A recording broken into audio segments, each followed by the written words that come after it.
कोणी सॅल्मोनेला टायफी असतो, कोणी वेगळा असतो, कोणी नॉस्टॉक असतो, कोणी ॲनाबिना असतो आणि प्रत्येकाचे फंक्शन वेगळे असतात. तर मोनेरामध्ये बेसिकली तीन टाईप असतात, आर्के बॅक्टेरिया, यू बॅक्टेरिया आणि मायकोप्लाझ्मा. आर्के बॅक्टेरिया हे असतात ते कॉम्प्लेक्स सेल वॉल असते त्यांची. सेल वॉल वरून त्या तिघांमध्ये डिफरन्स काढला गेलेला आहे. आधी बेसिक डिफरन्स त्यांच्या कॅरेक्टर आणि रिप्रोडक्शनच्या कॅरेक्टरवरती काढलेला होता, पण RH विटाकर नंतर त्यांच्या सेल वॉल पासून डिफरन्स काढलाय. तर आर्के बॅक्टेरिया जो आहे किंगडम मोनेरा मधला पहिला मेंबर, तर आर्के बॅक्टेरिया म्हणजे सर्वात हिस्टोरिकल आधीच्या काळातले एकदम एक्स्ट्रीम कंडिशन मध्ये राहणारे बॅक्टेरिया असतात. ते युनिसेल्युलर असतात आणि प्रोकॅरियोटिक असतात. एका सेलचे असतात प्रोकॅरियोट असतात जी की डेव्हलप नसतात, पण ते एक्स्ट्रीम कंडिशन मध्ये सर्व्हाइव्ह करू शकतात, म्हणून ते इम्पॉर्टंट असतात इकॉनॉमिकली सुद्धा. तर त्यांची जी सेल वॉल आहे ती एकदम कॉम्प्लेक्स असते, म्हणजे वेगवेगळे त्याच्यामध्ये लिपिड असतात, प्रोटीन असतात, अमायनो ऍसिड वगैरे 2-4 कंपोनेंट असतात, सेल्युलोज असतो. तर युनिसेल्युलर असतात ते आणि त्यांच्यामध्ये पेप्टिडोग्लायकन नसतं आर्के बॅक्टेरियामध्ये. एवढं लक्षात ठेवा फक्त, बाकी काही नाही. दुसरा टाईप असतो यू बॅक्टेरिया.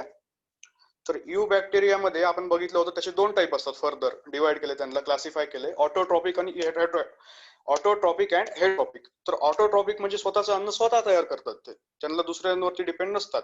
आणि हेट्रोट्रॉप यू बॅक्टेरियामध्ये ते दुसऱ्यावर डिपेंड असतात. तर ऑटोट्रॉपचं एक्झाम्पल आहे नॉस्टॉक, ॲनवेना. ही जी डायग्राम दिसतीये तुम्हाला, नॉस्टॉक दिसतीये ना? आवाज येतोय ना? हो, दिसते डायग्राम. हा ठीक आहे, बस आवाज येतोय का सांगायचं. तर यू बॅक्टेरियामध्ये जे ऑटोट्रॉप आणि हेट्रोट्रॉप दोन डिव्हिजन झालेले असतात. तर नॉस्टॉक ही जी डायग्राम आहे नॉस्टॉकची, नॉस्टॉक हा नायट्रोजन फिक्सेशन मध्ये कामी येतो आणि हा ऍक्च्युअली मध्ये यू बॅक्टेरिया असतो आणि तो पण ऑटोट्रॉपिक यू बॅक्टेरिया असतो. दुसरे जे असतात ते बऱ्यापैकी हेट्रोट्रॉपिक जास्त भेटतात आपल्याला. हेट्रोट्रॉपिक म्हणजे दुसऱ्या बॉडीवरती डिपेंड असणारे. म्हणजे किंगडम मोनेरा मधले यू बॅक्टेरिया मधले हेट्रोट्रॉपिक, त्यांचं एक्झाम्पल आहे टायफॉइडचा बॅक्टेरिया, ज्याला आपण म्हणतो सॅल्मोनेला टायफी. इकडे लिहिलेलं आहे बघा, टायफॉइडचा बॅक्टेरिया, क्लोरेलाचा बॅक्टेरिया, टेटॅनसचा बॅक्टेरिया, सायट्रस कॅन्करचा बॅक्टेरिया, स्लीपिंग सिकनेसचा बॅक्टेरिया. हे जे 4-5 व्हायरल डिसीज जे आहेत समजा, यांचे जे बॅक्टेरिया आहेत ते हेट्रोट्रॉपिक यू बॅक्टेरिया मध्ये येतात आणि त्यांचं फंक्शन वेगवेगळे डिसीज स्प्रेड करणं, कोणी इकॉनॉमिकली इम्पॉर्टंट असतं आणि यांच्याकडे पेप्टिडोग्लायकन नावाचं एक केमिकल असतं, जे की आर्के बॅक्टेरियाकडे नसतं. एवढं लक्षात ठेवा फक्त, बाकी काही जास्त डिफरन्स नाहीये. आणि तिसरा टाईप असतो किंगडम मोनेराचा, म्हणजे तो मायकोप्लाझ्मा. त्याला आपण म्हणतो PPLO, pleuro pneumonia like organism. ते या जगातले सर्वात छोटे सेल असतात. त्यांच्या सेल वॉल, त्यांच्याकडे सेल वॉल नसती. दे लॅक सेल वॉल, इकडे लिहिले lack cell wall, and they are the smallest living cell known in the world without oxygen. आणि त्यांना ऑक्सिजनची पण गरज नसते, ते डायरेक्ट न्यूट्रिशन घेतात. इतर समजा वॉटर बॉडीज वगैरे त्याच्याकडून ते न्यूट्रिशन घेतात, त्यांना ऑक्सिजनची सुद्धा गरज नसते, इतके ते साधे असतात मायकोप्लाझ्मा. एवढं लक्षात ठेवा. तर हे झालं किंगडम मोनेरा. जसं समजलं का? किंगडम मोनेरा मध्ये काही प्रॉब्लेम आहे का कोणाला? नाही, नाही, काही प्रॉब्लेम नाही. ठीक आहे, चला. तर आजचं आपलं जे, हा ठीक आहे. तर RH विटॅकरनं जे एस्टॅब्लिश केलं ते 5 किंगडम, त्यापैकी आज आपल्याला दुसरं घ्यायचंय, ज्याचं नाव आहे किंगडम प्रोटिस्टा. आता मोनेरा आणि प्रोटिस्टा जे आहेत ना, हे दोघं जण ऍक्च्युअली युनिसेल्युलरच असतात.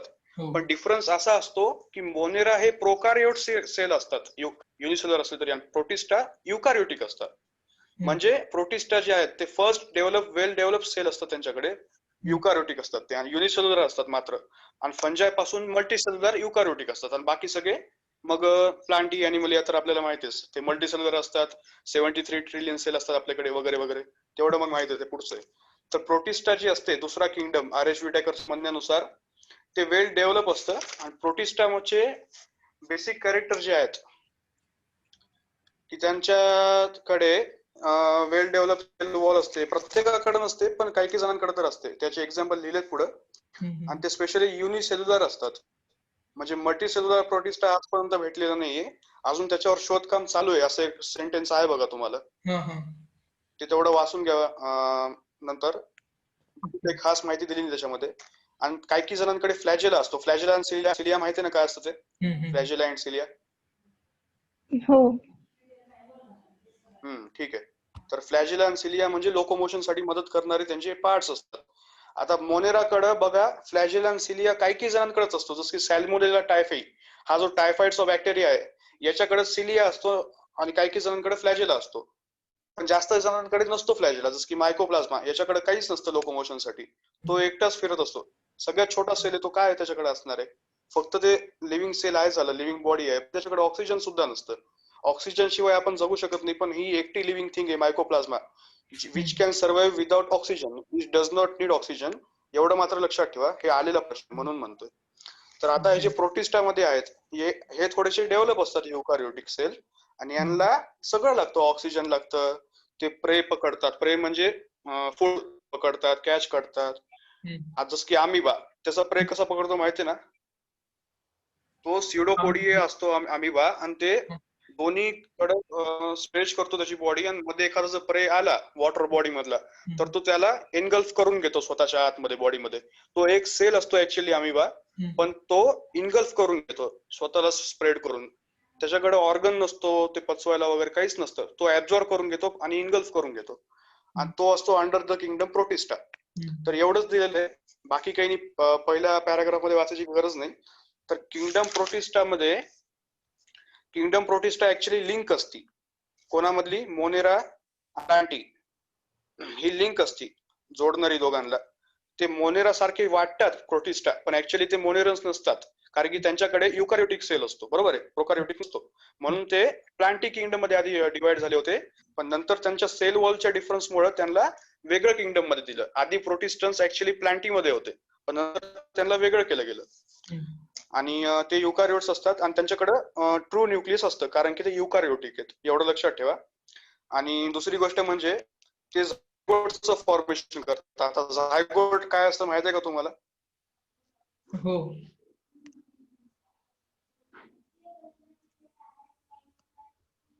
प्रतीक्षा सांगू शकते का झायगोट काय असतं ते?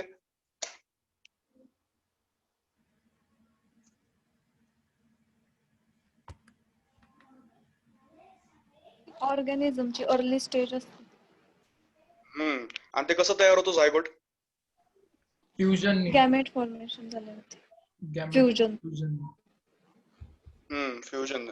जेव्हा दोन गॅमेट म्हणजे नॉर्मली मेल आणि फिमेल गॅमेट एकत्र येतात, आणि त्यांचं जेव्हा जेनेटिक कॉम्बिनेशन होऊन सेलचं जेव्हा मायोसिस मायटोसिस जेव्हा होतं आणि एक बॉडी तयार होती, त्याला आपण म्हणतो झायगोट.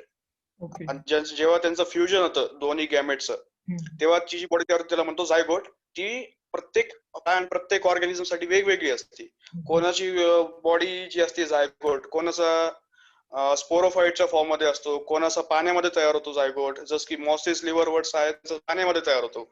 आपला ह्युमनचा इनसाइड द बॉडी तयार होतो, काही जणांचा आउटसाइड द बॉडी तयार होतो. प्रत्येकाचा झायगोट तयार होतो, पण त्याचे फॉर्म्स वेगवेगळे आहेत. तर हे जे प्रोटिस्टा आहेत हे झायगोट फॉर्मेशन करतात. त्यांचा कोणता टाईप आहे झायगोट फॉर्म करण्याचं ते पुढे लिहिलं असेल, ते वाचून घेऊत आपण. पण एवढं लक्षात ठेवा की मोनेरा झायगोट फॉर्म करू शकत नाही, पण प्रोटिस्टा बॅक्टेरिया युकॅरियोटिक असल्यामुळे ते झायगोट फॉर्मेशन करू शकतात. Zygote formation takes place in protista, kingdom protista, एवढं लक्षात ठेवा. आता पहिल्या पॅरामध्ये एवढंच लिहिलंय, तर बस एवढंच इम्पॉर्टंट आहे. पहिल्या पॅरामध्ये काही कन्फ्युजन आहे का कोणाला किंगडम प्रोटिस्टाच्या? नाही. माधवी, काही कन्फ्युजन आहे का? नाही. ठीक आहे, आता एक काम करा, चांगली रीडिंग कोणाची ते मला माहित नाही, पण आता माझ्या एक्सपिरियन्स माधवी चांगली रीडिंग. माधवी एक काम कर, हे जे तुला दिसतंय क्रायझोफाईट, एवढा पॅरा रीड करून टाक सगळा पूर्ण वाचू का? हा वाचून टाक, छोटाच येतो एकदम, लगेच वाच. Rhizophytes. This group includes diatoms and golden algae, that is dismides. They are found in freshwater as well as in marine environment. They are microscopic and float passively in water currents, that is planktons. Most of them are photosynthetic. In diatoms, the cell wall form two thin overlapping shells which fit together as in a soap box.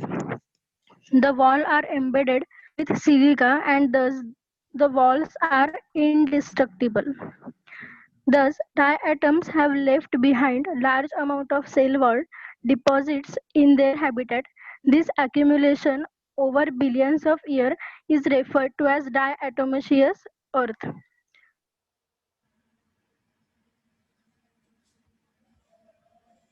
PPLO. आणि तसंच आता kingdom protista, दुसऱ्या kingdom जो आहे protista, त्याचे 5 type आहेत. पहिला आहे क्रायझोफाईट, दुसरा डायमॅजिलिक, शेवटचा असतो तो प्रोटोझोन. प्रोटोझोन सगळ्यात सोपा आहे तुम्हाला कळायला, कारण की तो अमिबा असतो. ठीक आहे, दुसरं काही नाही. आता हा जो पहिला आता जो तो वाचला, तर त्याच्यामध्ये पहिला जो आहे टाईप किंगडम प्रोटिस्टाचा तो दिलाय.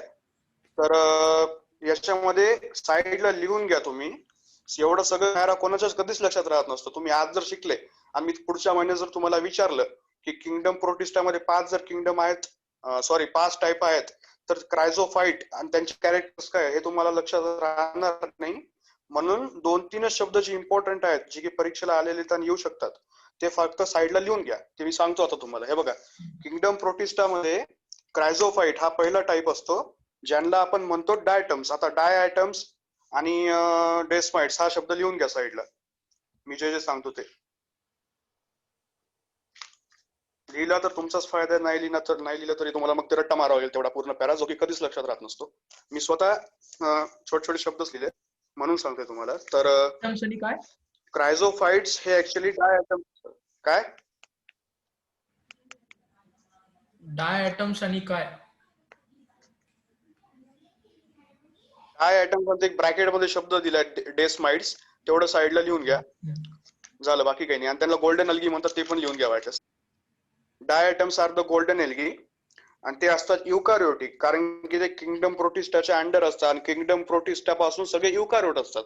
पण हे युनिसेल्युलर असतात. युनिसेल्युलर युकॅरियोट्स आर द प्रोटिस्ट आणि त्यांचा पहिला टाईप असतो क्रायझोफाईट.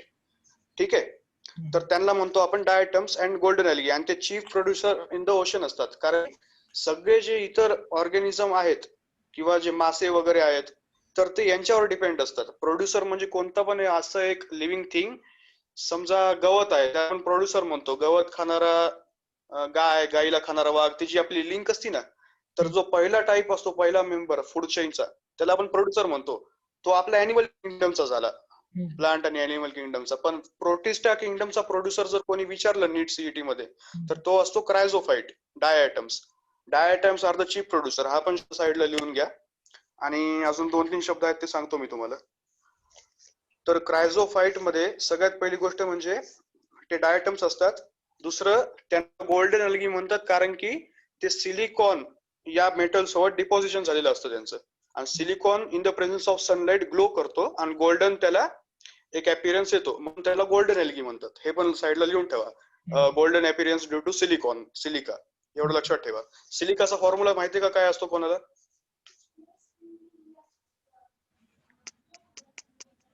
राज, माहिती आहे का तुला? SiO. Hello, SiO. SiO. अजून माधवी, तुला माहिती आहे?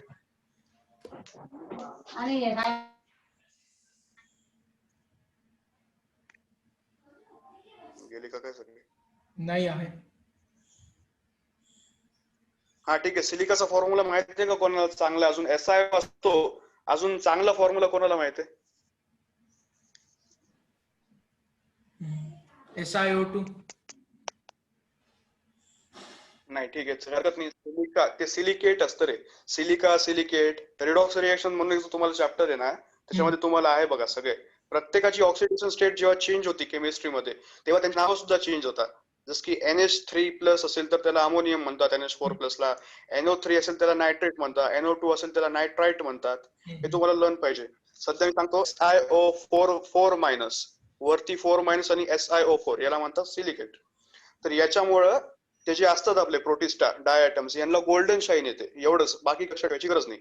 आणि तिसरी गोष्ट म्हणजे लिहून ठेवा साईडला, की ते सगळे फोटोसिंथेटिक असतात, म्हणजे स्वतःचं अन्न स्वतः तयार करतात, कारण की त्यांच्याकडे वेल डेव्हलप्ड न्यूक्लियस असतं.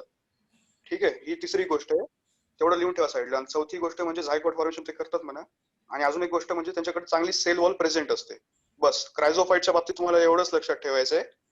बाकी तुम्हाला काही लक्षात ठेवलं नाही तरी चालतं तेवढा पॅरा. 3च शब्द लक्षात ठेवा. कोणते? की ते युकॅरियोटिक असतात, त्यांच्याकडे सिलिका सोबत त्यांचं डिपॉझिशन झालेलं असतं, म्हणून ते गोल्डन कलर देतात. आणि तिसरी गोष्ट म्हणजे त्यांच्याकडे सेल वॉल प्रेझेंट असते. बस, एवढीच गोष्ट लक्षात ठेवा. आणि ते फोटोसिंथेटिक असतात. बस, तर एवढंच असतं क्रायझोफाईट. जे की किंगडम प्रोटिस्टा मधले पहिले मेंबर आहेत.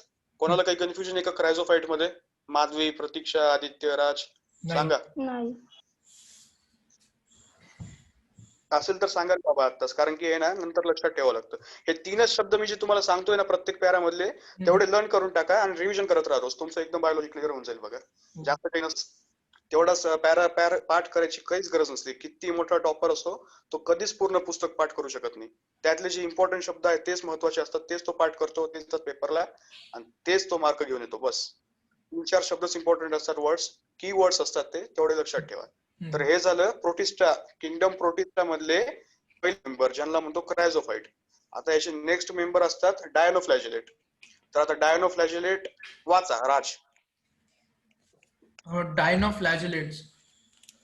These organisms are mostly marine and photosynthesis. They appear yellow, green, brown, blue, or red depending on the main pigment present in their cells. The cell wall has stiff cellulose plates on the outer surface. Most of them have two flagella. One lies longitudinally and the other transversely in a furrow between the wall plates. Very often, red dinoflagellates, example gonads, undergo such rapid multiplication that they make the sea appear red tides. Toxins released by such large numbers may even kill other marine animals such as fishes.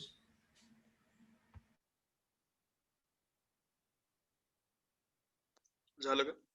बरं ठीक आहे. आता kingdom protista जो आहे युकॅरियोटिक sale वाले, त्यातला पहिला type आपण शिकलो आता क्रायझोफाइट, ज्यांना डायटम म्हणतात, ज्यांच्याकडे सिलिका असतो डिपॉझिशन झालेला आणि सेल वॉल असते आणि प्रेझेंट असते ती. आता त्यातला दुसरा टाइप आहे प्रोटिस्टाचा ज्यांना म्हणतात डायनोफ्लॅजेलेट. सोपा आहे एकदम. तर त्यामध्ये एवढंच लिहा साईडला डायनोफ्लॅजेलेटच्या, तिची डायग्राम हे बघा मी लिहिलेलं दिसते का तुम्हाला? त्या टाइप मध्ये लिहिलं तरी चालेल तुम्हाला. पहिला पॉइंट लिहा की ते टॉक्सिन रिलीज करतात, म्हणजे ते विषारी असतात. ठीक आहे. टॉक्सिनचा अर्थ माहिती आहे ना? हो. जहर ज्याला म्हणतो आपण, विष, टॉक्सिन, पॉइझन. ते पॉइझन रिलीज करतात आणि त्यांच्यामुळे ते वेगवेगळ्या पिगमेंटचे असतात. हा पण शब्द लिहा. They form different type of pigments like red, green. जे 2-3 तिकडे कलर दिलेत ना तेवढे लक्षात ठेवा. Red, yellow, green, brown. ही झाली त्यांची दुसरी प्रॉपर्टी डायनोफ्लॅजेलेटची. नंतरची त्यांची इम्पॉर्टंट प्रॉपर्टी आहे की त्यांच्याकडे फ्लॅजेला असतो. हे बघा हा जो दिसती ना एक लाईन तुम्हाला, ही या शंखासारख्या ऑर्गॅनिझम कडून जी निघाली आहे इंटरनल साइडनं, हा त्याचा फ्लॅजेला झाला for the locomotion in the sea. आणि ऍक्च्युअली सगळे मराईन आहेत बरं का प्रोटिस्टाचे. सगळेजण पाण्यात फ्रेश वॉटर मध्ये राहणार आहेत, एवढं लक्षात ठेवा. नाही तर तुम्ही म्हणताल की शिकवतोय पण ते राहतात कुठं. ठीक आहे. आणि डायनोफ्लॅजेलेटचा अजून एक महत्वाचा पॉइंट असतो, चौथा लिहा, तो असतो सेल वॉल तर असते सगळ्यांकडे, टॉक्सिन रिलीज. त्यांच्यामुळं रेड टाइड्स. टाइड्स माहिती आहे ना सगळ्यांना, समुद्रातले. हा, तर त्या लाटा, लाल रंगाच्या लाटा देतात, कारण की जे ते टॉक्सिन रिलीज करतात ना, ते टॉक्सिन सोबत एक लाल रंगाचा पिगमेंट सुद्धा रिलीज करतात. आता यातले 4-5 टाइप असतात डायनोफ्लॅजेलेट मध्ये. ते रेड, ग्रीन, ब्राऊन कलर नुसार त्यांचे टाइप बदलतात. तर जे रेड वाले असतात ना ते टॉक्सिन रिलीज करतात आणि तेवढा एरिया सगळा पॉइझनस करतात सीचा, आणि त्यांच्यामुळं रेड एपिरियन येतं सीला, एपिअरन्स येतं एकदम लाल रंगाचं, आणि त्याला म्हणतो आपण रेड टाइड्स. हा आलेला प्रश्न आहे नीटला, तेवढं लक्षात ठेवा. असा प्रश्न असा आला होता की रेड टाइड्स कोणत्या किंगडमच्या कोणत्या टाइप मुळे येतो? तर रेड टाइड्स प्रोटिस्टा किंगडम मधल्या डायनोफ्लॅजेलेट या लाल रंगाच्या याच्यामुळे येतो, असं उत्तर होतं त्याचं ऑप्शन पैकी, 4 ऑप्शन पैकी. तर एवढं लक्षात ठेवा. बाकी काही डायनोफ्लॅजेलेट मध्ये सांगायचं लायकीच नाहीये, इझीच आहे सगळं. तर काही प्रॉब्लेम आहे का डायनोफ्लॅजेलेट मध्ये? नाही.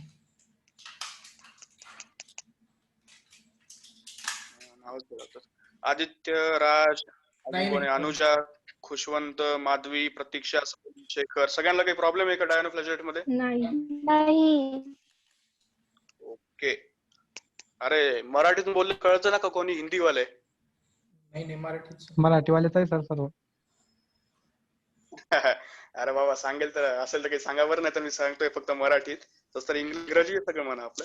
चला ठीक आहे, काही हरकत नाही. काही प्रॉब्लेम असेल तर विचारा फक्त मध्ये मध्ये. तर आपण किंगडम प्रोटिस्टा मधलं पहिलं आपण क्रायझोफाइट बघितलं, दुसरं डायनोफ्लॅजेलेट बघितले, आणि यातले फक्त त्याचे 2 शब्द मी सांगितले, वर्ड्स, की वर्ड्स तेवढे फक्त लर्न करा, झालं. बाकी काही कामाचं नाहीये, खूप ठिकाणी बघितले. तर तिसरा टाइप आहे आता युग्लिनॉइड्स. आता युग्लिना हा प्राणी माहितीये का तुम्हाला? ऑर्गॅनिझम सी मध्ये असतो बघा. हे बघा इकडे त्याची डायग्राम दिली ऍक्च्युअली.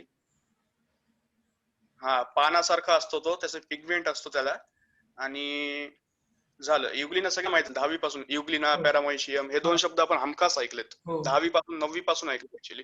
हम्म. तर आता युग्लिना सोपा असतो. तर किंगडम प्रोटिस्टा मधला हा तिसरा टाइप आहे युग्लिनॉइड्स. तर प्रतीक्षा आता युग्लिनॉइड्स वाचतो.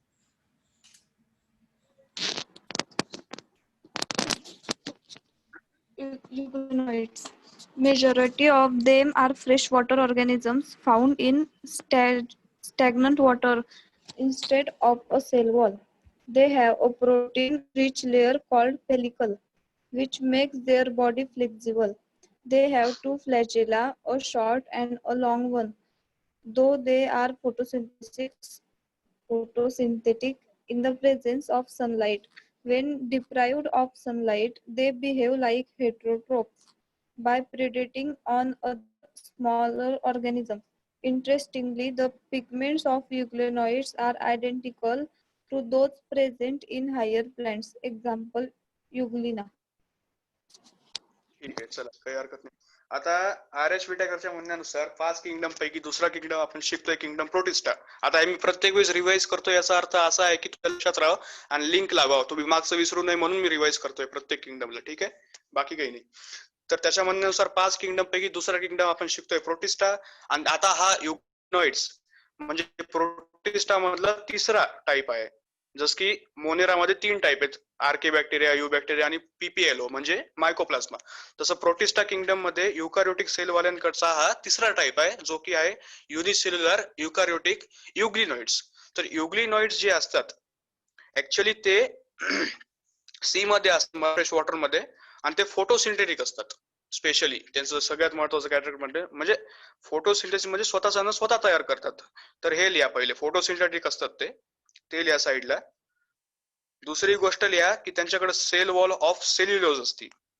सेल्युलोजची cell wall made up of cellulose हा एक पॉइंट लिहा. शॉर्ट मध्ये लिहा एकदम, तुम्हाला जसं लिहा वाटेल तसं, काहीच हरकत नाही. आणि तिसरा पॉइंट लिहा, दे हॅव प्रोटिनिशियस पेलिकल. म्हणजे हा जो आहे ना पेलिकल, एक त्यांच्याकडे स्पेशल पार्ट असतो बघा. त्यांना हा जो दिसतोय का तुम्हाला प्रोटिनिशियस पेलिकल म्हणून एक पार्ट असतो युग्लिनॉइड्स कडे. तर त्याचा यूज असा असतो की त्यांना जी फ्लेक्झिबिलिटी असती का तर ते इथून तिथं मूव्ह व्हावं म्हणून त्याच्यामध्ये इव्होल्युशन झालेलं असतं. आणि पेलिकल नावाचा हा जो पार्ट आहे युग्लिनॉइड्स कडे तो इज फॉर फ्लेक्झिबिलिटी. तर हा पेलिकल हा इम्पॉर्टंट वर्ड आहे, तो पण लिहा. पेलिकल फॉर फ्लेक्झिबिलिटी असं लिहा, बॉडी फ्लेक्झिबिलिटी. तर हा तिसरा पॉइंट झाला इम्पॉर्टंट. आणि झालं, दॅट्स ऑल. आणि त्यांच्याकडे सेल वॉल असती, एवढं तर तुम्ही लिहिलं असेलच. लिहिताय का नाही? हो. हा ठीक आहे, तेवढं लिहा बाबा, बाकी काही नाही. आणि झालं म्हणजे तुम्हाला पूर्ण पॅरा पाठ करायची गरज नाही. हे 2-3 वर्ड जे आहेत कामाचे ते पाठ करा. आणि एक्झाम्पल सगळ्यांना माहिती युग्लिना, कारण की त्या ब्ल्यू लाईन वरच आपल्याला कळतंय युग्लिनॉइड्स म्हणजे युग्लिना तर एक्झाम्पल असणारच त्याचं. आणि अजून 2-3 टाईपचे ऑर्गॅनिझम असतात, त्यांचं एक्झाम्पल तुम्ही सर्च करा आपल्या नेट वरती, तुम्हाला भेटून जाईल. खरं तर मेन एक्झाम्पल युग्लिनाच आहे. तर युग्लिनॉइड मध्ये काही प्रॉब्लेम आहे का कोणाला? प्रतीक्षा, माधवी, काय सगळ्यांची नावं घेत नाही आता, कोणालाच प्रॉब्लेम असेल तर सांगा पटकन. नाही काही प्रॉब्लेम नाही. हा इझी एकदम, काही प्रॉब्लेम आला पण नाही पाहिजे. तर आता चौथा मेंबर आहे किंगडम प्रोटिस्टाचा, त्यांना म्हणतात स्लाइम मोल्ड. ठीक आहे, तर आता कोण आहे रे सांगणार? नाव सगळ्यांची घेतले. माधवी झाले, अनुजा आज जॉईन झाली वाटतं ना. अनुजा वाच बरं. Moulds. Slime molds are saprophyte protista. The body moves along decaying twigs and leaves, engulfing organic material under suitable condition. They form an aggregation called plasmodium, which may grow and spread over several feet. During unfavorable condition, the plasmodium differentiate and forms fruiting bodies bearing spores and their tips. The spores possess true wall. They are extremely resistant and survive for many years. Even under adverse conditions, the spores are dispersed by air currents. Okay, तर आता kingdom protista जो आहे तर त्याचा हा आता कितवा आहे रे? पहिला, दुसरा, तिसरा, चौथा टाईप आहे. ठीक आहे. हम्म. स्लाइम मोल्ड्स म्हणतो आपण त्यांना. स्लाइम मोल्ड्स म्हणजे स्लाइमचा अर्थ तुम्हाला माहिती आहे ना, एकदम स्मूथ. बघा हो. स्लाइम बघितली ना कधी, स्मूथ कशी असते ती हो स्लाइम. हो पाहिजे. हा स्लाइम. स्लाइम मोल्ड्स म्हणजे एकदम स्मूथ असलेले जे असतात ऑर्गॅनिझम सी मधले, ऍक्च्युली ते मायक्रोस्कोपिक असतात, युनिसेल्युलर. मायक्रोस्कोपच्या खालीच दिसतात हे, किती स्लाइम मोल्ड असले तरी, पण ते स्मूथ असतात त्यांचं बॉडी शेप, ऑर्गनायझेशन, म्हणून त्यांचं नाव पडलं स्लाइम मोल्ड.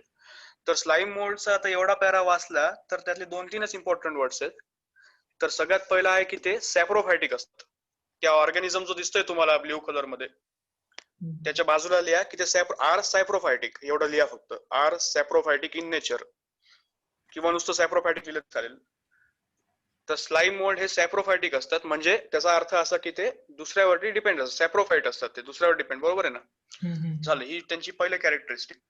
आणि त्यांची body moves along decaying twigs and leaves engulfing organic material. Organic material तर ते खाणारच आहेत ना, त्याशिवाय ते जगतील कसं काय? सी मध्ये मिळणारं जे ऑर्गॅनिक मटेरियल आहे, कोणतं पण असो, इथेन, मिथेन, ऑर्गॅनिक कंपाऊंड जो एखादा असेल कोणता पण, तर त्यांना ते इनगल्फ करून घेतात स्वतःच्या बॉडीमध्ये.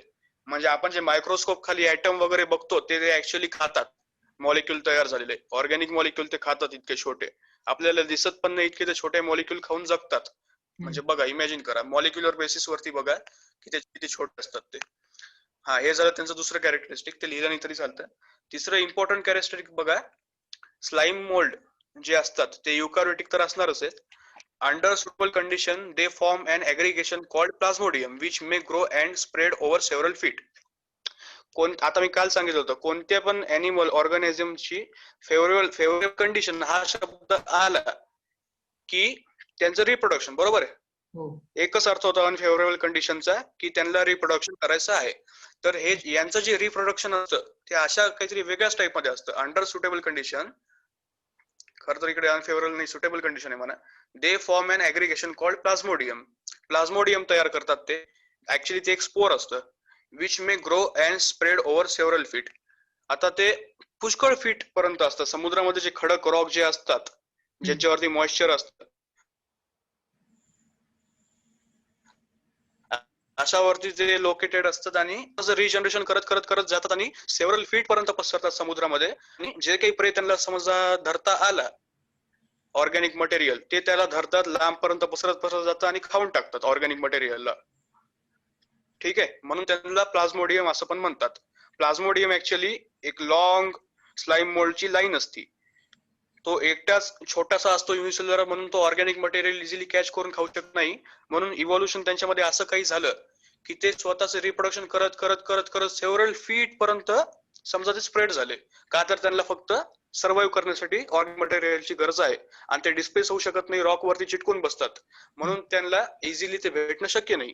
म्हणून रिप्रोडक्शन करत करत गेले आणि ऑर्गॅनिक मटेरियल घेण्यासाठी त्यांचं रिजनरेशन होत गेलं. हा झाला त्यांचा important point. Therefore they also called as plasmodium, slime mold. हा एक पॉईंट तिकडे लिहून ठेवा, प्लाझ्मोडियम त्यांना म्हणतात. हा तिसरा पॉईंट झाला.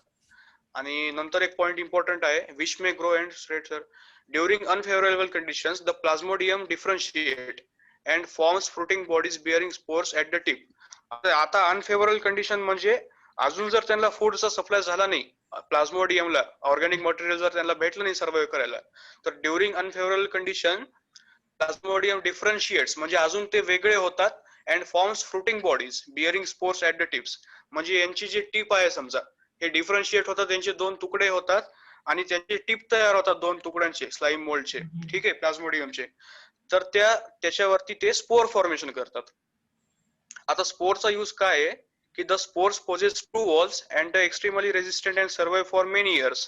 आता त्यांना जे स्पोर तयार केलेले आहेत मोल्ड्सनं, the spores possess true walls, त्यांच्याकडे ट्रू वॉल असते. आता आपण यू बॅक्टेरिया असणारच आहेत, युकॅरियोटिक आहेत म्हणजे त्यांच्याकडे सेल वॉल असणारच आहे. जनरल गोष्ट आहे, कॉमन सेन्स आहे. The spores possess true walls, they are extremely resistant and survive for many years. आता याचा उपयोग काय आहे डिफरन्शिएशन करण्याचा, स्पोर फॉर्मेशन करण्याचा, की त्यांना सर्व्हाइव्ह करता यावं फॉर मेनी इयर्स. त्यांना कोणत्याही प्रकारचं डॅमेज होऊ नये. त्यांना जर कोणता ऑर्गॅनिझम समजा एखादा समुद्रातला धडकला तरी त्यांना कोणत्याही प्रकारचं नुकसान होऊ नये. ठीक आहे, कोणतंही हझार्ड असते, हझार्ड त्यांना होऊ नये म्हणून त्यांनी इव्होल्युशन करून घेतलं त्यांच्यामध्ये आणि स्पोर फॉर्मेशन करायला लागले. एकाचे दोन, दोनचे चार, समजलं ना? स्पोर करायला लागले आणि त्या स्पोर कडे असते ट्रू वॉल. इकडे लिहिलंय बघा मी, स्पोर्स हॅज ट्रू वॉल. हा प्रश्न आलेला आहे म्हणूनच लिहिलाय मी, कधीतरी आला असेल. ते तुम्ही पण साईडला लिहून घ्या. Spores has true walls slime मोल्डला.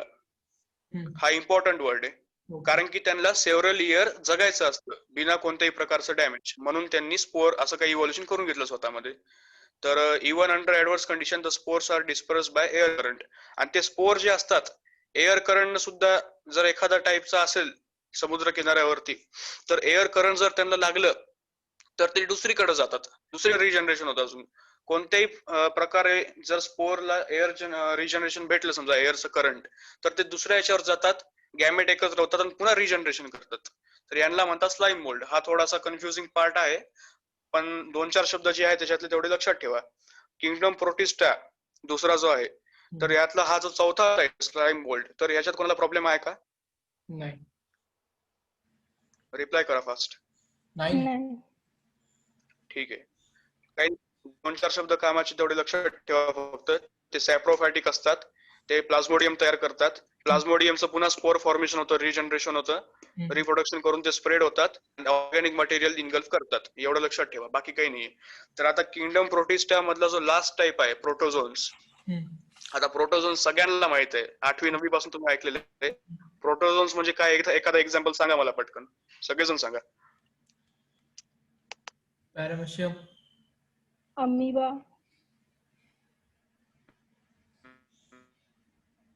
Okay, बरोबर. अमिबा, पॅरामॅशियम झालं. तर अजून 2-4 प्रकारचे काय बॅक्टेरिया, लिव्हिंग सेल्स असतात, मलेरिया, प्लाझ्मोडियम. सगळ्यात फेमस एक्झाम्पल प्लाझ्मोडियम आहे अमिबापेक्षा. एंट अमिबा नंबर 1 ला येतो, नंबर 2 ला प्लाझ्मोडियम येतो, नंबर 3 ला पॅरामॅशियम येतो. एवढं लक्षात ठेवायचं. ते प्रत्येकाचा टाईप आहेत बघा. तर सुरुवातीच्या 4 टाईप मध्ये प्रोटिस्टाच्या कोणाला काही कन्फ्युजन आहे का सांगा. आता हे सगळ्यात मेन होते. प्रोटिस्टा तुम्ही वाचला तरी तुमच्या लक्षात येईल, इतकं इझी आहे. आता मला सांगा, काय नाव आहे रे यांचं, क्रायोझोफायबर, यांच्यामध्ये काही प्रॉब्लेम आहे का कोणाला पहिल्या 4 टाईप मध्ये प्रोटिस्टाच्या? नाही. काही डाऊट आहे का? नाही. हा, तेवढे फक्त इम्पॉर्टंट वर्ड्स असतील जे तुम्ही हायलाइट केले किंवा साईडला लिहून घेतले, तेवढे पाठ करा. हे तुमचं 1 पेज 4-5 शब्दामध्ये होऊन जातं. आता किंगडम प्रोटिस्टाचा लास्ट टाईप असतो, त्याला आपण म्हणतो प्रोटोझोन्स, म्हणजे की अमिबा वगैरे. तर पहिलं काही वाचायची गरज नाही. यांच्याकडे सेल वॉल नसती. सगळ्यात पहिलं हे लिहून घ्या की यांच्याकडे सेल वॉल नसती प्रोटोझोन्स कडे. त्याला हायलाइटेड शब्द नाही म्हणा, तो बाहेरून आहे. ऍक्च्युअली याच्यावर प्रश्न आला होता एकदा नीटला की त्यांच्याकडे सेल वॉल असती का, तर आन्सर होतं no, they do not possess any cell wall, असं आन्सर होतं प्रोटोझोन साठी. ठीक आहे. तर मग आता पहिला जो टाईप आहे, 4-5 टाईप आहेत. माधवीची रिडिंग चालली. माधवी, आता प्रोटोझोन्सचा तू स्पोरोझोन्स शेवटपर्यंत पूर्ण वाचून टाक, पर्यंत. हो. Protozoans. All protozoans are heterotrophs and live. एक मिनिट अच्छा, ठीक आहे. अमिबॉइड प्रोटोझोन्स पासून वाच. डायरेक्ट टाईप, ते पहिला पॅरा काही कामाचा नाही. अमिबॉइड पासून वाच. Amoeboid protozoans. These organisms live in fresh water, sea water, or moist soil. They move and capture their prey by putting out pseudopodia, that is false feet, as in amoeba.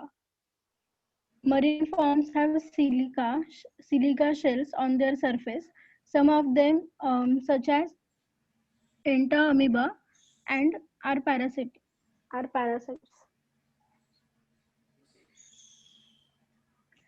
हा, ठीक आहे ना, पुढचे 4 type वाचून टाक. Flagellated protozoans. The member of these groups are either free living or parasitic. They have flagella. The parasitic forms cause diseases such as sleeping sickness. Example, trypanosoma. Ciliated protozoans. These are aquatic, actively moving organisms because of the presence of thousands of cilia. They have a cavity, that is gullet, that opens to the outside of the cell surface. The coordinated movements of rows of cilia causes the water laden with food to be secreted into the gullet. Example, paramecium. And sporozoans. This includes diverse organisms that have an infectious spore-like state. जे 5 kingdom होते, 5 kingdom पैकी आपण दुसरा kingdom शिकलो, बऱ्यापैकी. आता last type बाकी म्हणा त्याचा प्रोटिस्टा, तर क्रायझोफाइट, डायनोफ्लॅजिलेट, युग्लिनॉइड्स अँड स्लाइम मोल्ड्स. आणि आता जो लास्ट टाईप आहे प्रोटोझोन, तर तो डायरेक्ट आता तुम्हाला एक्सप्लेन करतो, वाचला तर आहे. सगळ्यात सोपा टाईप आहे आणि सगळ्यात फेमस टाईप आहे प्रोटोझोन्स. कारण की जे आपल्याला डिसीज होतात, जवळपास 70 ते 80% जे ह्युमन डिसीज आहेत, it is cause due to protozoan class. ठीक आहे, प्रोटिस्टा मधल्या. जर तुम्हाला कोणी विचारलं प्रोटिस्टा मधला सर्वात जास्त ह्युमन डिसीज कॉज कोणता ग्रुप आहे, तर तुम्हाला सांगता आलं पाहिजे की तो प्रोटोझोनचा आहे. ठीक आहे. तर प्रोटोझोन मध्ये काही खास माहिती नाहीये. पहिला टाईप असतो त्याचा अमिबॉइड प्रोटोझोन. नावातूनच कळतंय तुम्हाला की तो अमिबा आहे. अमिबॉइड प्रोटोझोन म्हणजे त्याच्यामध्ये सगळे एंट अमिबा, हिस्टोलायटिका, अमिबा, जे अमिबाचे 2-3 टाईप आहेत ते सगळे याच्यामध्ये येतात. आणि पॅरासायटिक असतात ते सगळेजण, म्हणजे दुसऱ्यांना इन्फेक्ट करतात. पॅरासाइटचा अर्थ असतो दुसऱ्यांना इन्फेक्ट करणं आणि दुसऱ्यांवर डिपेंड राहणं. तर या ग्रुपचे सगळे मेंबर जे आहेत ते होलोझोईक असतात आणि पॅरासायटिक असतात शक्यतोवर, सगळेच जवळपास. भले ते कोणतेही असो, अमिबा असो, पॅरामायशियम असो, टेपवर्म असो, मलेरिया असो, हे सगळे दुसऱ्यांना इन्फेक्ट करतात. लास्ट टाईप आहे. तर पहिला जो टाईप आहे त्यातला अमिबॉइड प्रोटोझोन, तो बस एवढंच सांगतो आपल्याला की त्यांच्याकडे सिडोपोडिया म्हणजे फॉल्स स्वीट. बायोलॉजीमध्ये तुम्हाला कोणत्या पण जागी, कोणत्या पण चॅप्टर मध्ये, भले 11वीचा असो 12वीचा असो, कोणतं पण सब्जेक्ट जरी असलं, सिडो हा जर शब्द आला तुम्हाला, सिडोपोडिया, सिडो लिफ्ट, तर सिडो फोर्स, फिजिक्स मध्ये एक फेमस शब्द आहे बघा, फोर्स. सिडोचा अर्थ असतो फॉल्स, म्हणजे जो की रिअल नाहीये, ओरिजिनल नाहीये, पण आपल्याला फील होतो, त्याला म्हणतो आपण सिडो. म्हणजे जे की ट्रू नाहीये, फॉल्स आहे, याला म्हणतात सिडो. एवढं लक्षात ठेवा. तर अमिबा जो असतो, सिडोपोडिया मुवमेंट असते त्याची, तो जेव्हा एनगल्फ करतो एखादा ऑर्गॅनिझम सी मधला, तेव्हा ते स्युडोपोडिया बघा तुम्ही, तुम्हाला कळून जाईल युट्यूबवर, अमिबा एंगल्फिंग ऑर्गॅनिझम असं काहीतरी सर्च करा. तो कसा कॅप्चर करतो प्रेला तेवढं बघा, त्याला म्हणतात, त्या प्रोसेसला म्हणतात स्युडोपोडिया. तो अमिबा करू शकतो. आणि आता डिसीज जो होतो एंट अमिबा, हिस्टोलायटिका, या आपल्याला पॅथोजन मुळे, प्रोटोझोन मुळे, तो आहे एंट अमिबा, हिस्टोलायटिका मुळे आपल्याला अमिबायसिस होतो. ऐकलं असेल तुम्ही अमिबायसिस हा डिसीज, खूप फेमस डिसीज आहे. आपण जेव्हा कंटॅमिनेटेड वॉटर किंवा फूड खातो, त्याच्यामध्ये कधी कधी हा जो आहे युनिसेल्युलर प्रोटिस्ट एंट अमिबा नावाचा, हा आढळला जातो. आणि ते जर आपल्या पोटामध्ये गेलो तर आपल्याला सगळे डायजेस्टिव्ह सिस्टीम आपली डॅमेज करून टाकतो. तो रिप्रोडक्शन करतो आपल्या पोटामध्ये, आणि त्याला ऑप्टिमम टेम्परेचर पाहिजे असतं 37 डिग्री सेल्सिअस, जे की आपल्या पोटाचं असतं. त्यामुळे तो जास्त कार्यरत होतो, डिव्हिजन करतो, रॅपिडली स्प्रेड होतो पूर्ण बॉडीने, आणि आपली सगळी सिस्टीम खराब करून टाकतो. आणि त्याला आपण म्हणतो अमिबायसिस. हा फेमस डिसीज आहे, साईडला लिहून ठेवा, अमिबायसिस डिसीज होतो एंट अमिबामुळे. झालं तर आता दुसरा टाईप आहे प्रोटोझोनचा, तो आहे फ्लॅजिलेटेड. फ्लॅजिलेटेड प्रोटोझोन म्हणजे नावातूनच कळतंय आपल्याला की त्यांच्याकडे फ्लॅजिला असतो. ठीक आहे. आणि तो असतो, त्याचं एक्झाम्पल लक्षात ठेवा, खूप फेमस एक्झाम्पल आहे ट्रायपॅनोझोमा. सगळ्यात शेवटी दिसतंय का तुम्हाला एक्झाम्पल? दिसतंय ना? ठीक आहे, चला. ट्रायपॅनोझोमा लक्षात ठेवा एक्झाम्पल फ्लॅजिलेटेड स्पोरोझोनचं. आणि ते सगळे फ्री लिव्हिंग असतात आणि पॅरासायटिक असतात, म्हणजे दुसऱ्यांना इन्फेक्ट करतात. आणि अजून एक फ्लॅजिलेटेड स्पोरोझोनचं फेमस एक्झाम्पल आहे समजा स्लीपिंग सिकनेस करणारा जो असतो, हा तो ट्रायपॅनोझोमा, तेच एक्झाम्पल आहे, बाकी काही नाही. ट्रायपॅनोझोमामुळे स्लीपिंग सिकनेस हा डिसीज होतो, म्हणजे झोप न येणे, असं काहीतरी त्याचा अर्थ आहे स्लीपिंग सिकनेसचा. तुम्ही एकदा गुगलवर सर्च करा, भेटेल तुम्हाला मराठीत. स्लीपिंग सिकनेस नावाचा एक फेमस डिसीज आहे, तो याच्यामुळे होतो आपल्याला. तिसरा टाईप आहे किंगडम प्रोटिस्टा मधल्या प्रोटोझोनचा, तिसरा टाईप आहे सिलिएटेड. आता नावातून कळते सिलिया, माहिती ना, फ्लॅजेला, सिलिया. तर सिलिएटेड प्रोटोझोन जे असतात, actively moving organism because of the presence of thousands of cilia. Paramecium, चप्पल सारखा दिसतो बघा, आपण साधी चप्पल असते आपली, चप्पल सारखा दिसणारा पॅरामोशियम असतो. तर एकदम फेमस असतो तो, सगळ्यात फेमस असतो खरं तर पॅरामोशियम. माहिती ना सगळ्यांना पॅरामोशियम कसा असतो तो? बघा, मागच्या पेजवर दिली पिंक कलर मध्ये, तर तो असतो. ठीक आहे, सिलिएटेड असतो, त्याच्याकडे खूप सगळे सिलिया असतात फॉर द लोकोमोशन. आपल्या बॉडीमध्ये जर गेला तर इन्फेक्ट करतो आपल्या बॉडीला. झालं तर सिलियामुळे तो मूव्ह करू शकतो इथून तिथं. लोकोमोटरी ऑर्गन असतो ना तो सिलिया, म्हणजे त्याचा लोकोमोटरी ऑर्गन असल्यावर तो इथून तिथं मूव्ह करू शकतो फास्ट रेटनं रादर दॅन फ्लॅजिला. फ्लॅजिला जर असेल तर त्याला एखादा मीडियम लागतो मूव्ह व्हायला, पण सिलिया जर असेल तर तो फ्लॅजिला पेक्षा जास्त कार्यरत असतो, म्हणून त्याला जास्त व्हॅल्यू असते सिलिएटेड प्रोटोझोन्सला. तर एवढंच दिलंय. आणि ciliated protozoan because of the presence of thousands of cilia have the cavity gullet. एक गलेट नावाची त्यांच्याकडे असते. आता हा प्रश्न कधी विचारला गेला नाही गलेट असतं ते, फक्त लक्षात ठेवा गलेट कोणाकडे असतं तर ते सिलिएटेड प्रोटोझोन कडे असतं, which is the opening of the side cell surface वरती असतो. आणि झालं एवढंच त्यांचं महत्वाचं आहे गलेट. एक्झाम्पल आहे पॅरामोइशियम, फेमस एक्झाम्पल आहे. लास्ट टाईप आहे स्पोरोझोन्स. प्रोटोझोनचा सगळ्यात शेवटचा स्पोरोझोन्स हा फेमस टाईप आहे, कारण की याच्यामध्ये जे तुम्हाला एक्झाम्पल दिलंय प्लाझ्मोडियम नावाच्या ह्या मलेरियल पॅरासाइट मुळे आपल्याला मलेरिया होतो. ठीक आहे. Yes. तर मलेरिया कोणत्या याच्यानं होतं जर विचारलं तर तुम्हाला लक्षात आलं पाहिजे प्लाझ्मोडियम. प्लाझ्मोडियम सायकल माहितीये का कोणाला काय असते ती? 10वीला होती बघा, आपल्याला शॉर्ट मध्ये होती. माधवी तुला माहितीये का प्लाझ्मोडियम सायकल? माधवी, प्रतीक्षा, अजून कोण आहे? नाही. दीपक, नाही माहिती नाव मला माहित नाही प्रत्येकाचे. बरं आदित्य तुला माहितीये का रे प्लाझ्मोडियम सायकल काय असते ते? नाही. साहिल, शेखर, वैभव. शेखर तुला माहितीये का?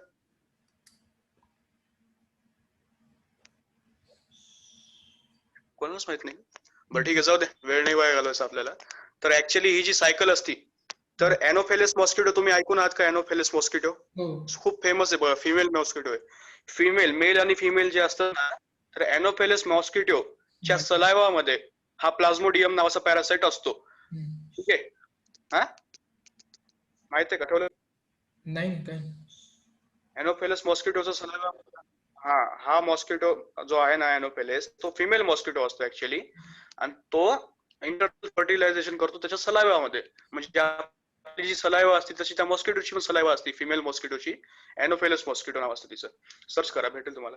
तर हा प्लाझ्मोडियम नावाचा जो आहे सगळ्यात शेवटचा काय म्हणतात त्याला, स्पोरोझोन प्लाझ्मोडियम, तर हा रिप्रोड्यूस करतो त्या एनोफेलस मॉस्किटोच्या सलायवामध्ये. रिप्रोडक्शन जेव्हा ती स्वतःचा बाईट करते आपल्या बॉडीला, तेव्हा त्या सलायवाद्वारे आपल्या बॉडीमध्ये प्लाझ्मोडियमचं इन्सर्शन करते, आणि ते प्लाझ्मोडियम आपल्या बॉडीच्या टेम्परेचरची हेल्प घेऊन पुन्हा फर्दर डिवाइड होत जातात, रिप्रोडक्शन करतात, मायटोसिस करतात आणि आपल्या पूर्ण बॉडीमध्ये पसरतात. आणि आपल्याला मलेरिया नावाचा एक डिसीज होतो जो की खूप फेमस आहे. आता मलेरिया बद्दल सांगायची गरज नाही माझ्या मते, एवढं लक्षात ठेवा, कारण की पुढे चालून खूपदा विचारलेलं आहे नीट म्हणून. कोणती पण एक्झाम असो, नीट, सीईटी, जेडबल विचारणार नाही. तर प्लाझ्मोडियम मात्र लक्षात ठेवा. ठीक आहे. काही प्रॉब्लेम का कोणाला या 5 टाईप मध्ये प्रोटोझोन्सच्या? नाही.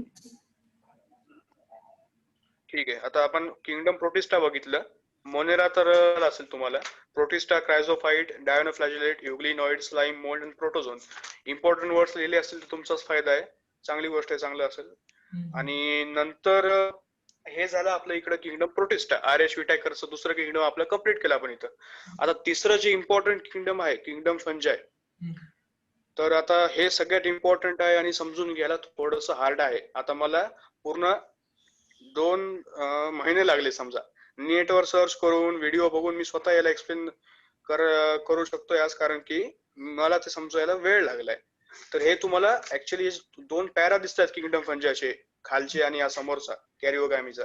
तर हे तुम्हाला ऍक्च्युअली पूर्ण खरंच समजून घ्यावं लागतील आणि लर्न व्हावं लागणार आहे. मग मी असे स्पेशल शब्द काढलेत म्हणा मी, तर तेवढे फक्त लिहून घ्या. तर मागच्या 2 किंगडम मध्ये काही प्रॉब्लेम आहे का सांगा, पटपट सगळेजण रिप्लाय करा फास्ट. नाही काही problem.